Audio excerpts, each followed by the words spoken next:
आज आपल्या या सभागृहामध्ये स्वाभिमानी पत्रकार संघाच्या वतीनं पत्रकार दिनानिमित्त आज पत्रकार सन्मान सोहळा आणि माझ्या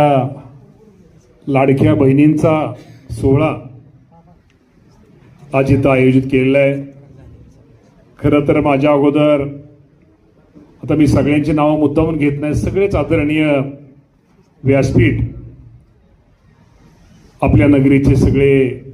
नगराध्यक्ष, आजी माजी सगळे नगरसेवक, नगरसेविका, पत्रकार, मीडियाचे प्रतिनिधी,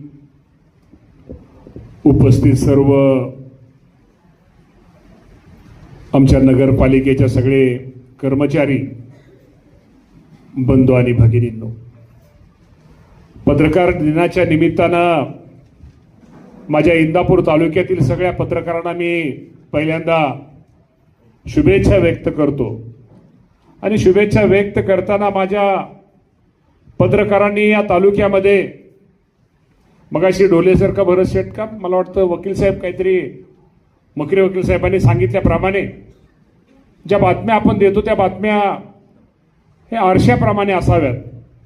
आणि त्या बातम्या वाचल्यानंतर कुठेतरी लोकांनी त्याचा एक विचार करावा किंवा शेवटी काम करणारा माणूस कुठेतरी चुकत असतो, ठीक आहे, चांगलं काम पण दाखवलं पाहिजे आणि चुकलेलं काम पण दाखवलं पाहिजे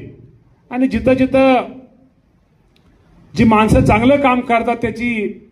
शाबासकी पण दिली पाहिजे आणि जो चुकतो त्याला आपल्या लेखणीतून त्याला किंवा आपल्या माध्यमातून